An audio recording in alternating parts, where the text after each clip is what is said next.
भायखळा विषारी कॅप्सूल प्रकरणातील आरोपीवर कलम वाढवण्यात आलेला आहे। आरोपी फैयाजवर हत्येचे प्रयत्न केल्याचे कलम लावले गेले। मोहरम जुलूसामधील विषारी गोळ्यांमुळे आणखी तिघांवर सध्या उपचार सुरू आहेत आणि बाधितांची संख्या आणखी वाढण्याची भीती सुद्धा व्यक्त होते।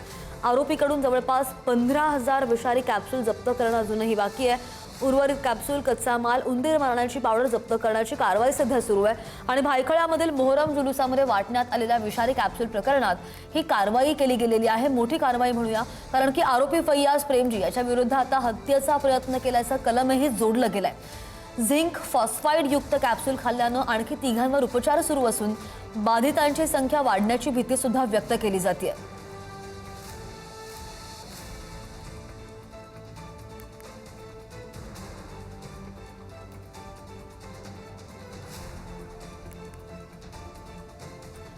भायखळाचं प्रकरण आपल्या सगळ्यांना माहिती आहे। भायखळा विषारी कॅप्सूल प्रकरणातील आरोपीवर कलम वाढवलं गेलेलं आहे, कारण की आरोपी फैयाजवर हत्येचा प्रयत्न केल्याचं कलम लावलं गेलंय।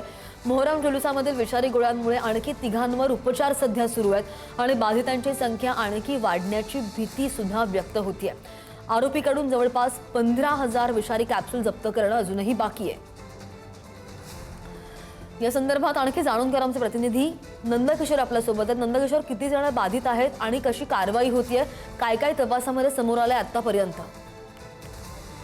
नक्कीच संपूर्ण खरं तर झिंक फॉस्फेटच्या गोळ्या ज्या आहेत त्या मोहरमच्या ज्या जुलूसमध्ये आहेत त्या वाटण्यात येत असलेल्या आपल्याला पाहायला मिळत होत्या। सध्या 12 ते 13 जण आहेत ज्यांच्यावरती उपचार सुरू होत्या, ज्यांना उलटी किंवा इतर जे त्रास आहेत ते सुरू झालेले होते। मात्र अंतिम जी केस आहेत, म्हणजे परवाच आपण बघितलं की घाटकोपरला सुद्धा अशा पद्धतीची केस जी आहे ती आलेली आहेत।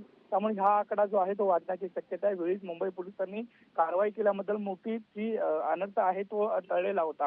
मात्र या संपूर्ण संदर्भात अटेम्प्ट टू मर्डर म्हणजे हत्येचा प्रयत्न केल्याचे जे कलम आहेत ते पोलिसांनी वाढवलेलं आपल्याला पाहायला मिळत आहे। आपण बघतो की सध्या आरोपी प्रेमजी हा पोलीस कस्टडीमध्ये आहे। त्याची चौकशी जी आहे ती सुरू आहे। इतर राज्यात सुद्धा जी पथकं आहेत ती सुद्धा मुंबई पोलिसांची गेलेली आहेत। इतर राज्यातून हे झिंक फॉस्फेट मागवलं का, इतर सुद्धा राज्यांचं काही कनेक्शन आहे का, अशा पद्धतीचा तपास जे आहे ते खरं तर भायखळा पोलीस करताना आपल्याला पाहायला मिळतात। मात्र याच प्रकरणी अटकेत असलेला जो फैयाज निसार हुसेन जे आहे त्याच्याकडून आतापर्यंत म्हणजे 9,500 किमतीचा जरी माल असला तरी 14,918 गोळ्या होत्या, ज्या विषारी गोळ्या होत्या आणि त्या गोळ्या तो मोहरमच्या या संपूर्ण रॅलीमध्ये तो वाटणार होता। त्यामुळे जवळपास 14,000 लोकांचे जीव जे आहे ते धोक्यात येणार होते। एकूण 30,000 गोळ्या कॅप्सूलचे त्यांनी 50 किलो जे झिंक फॉस्फेट आहे ते मागवलेलं होतं।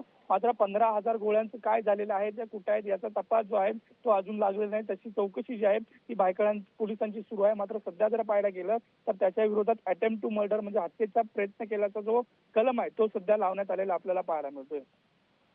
धन्यवाद दिलेल्या सगळ्या सविस्तर अपडेटसाठी नंदकिशोर।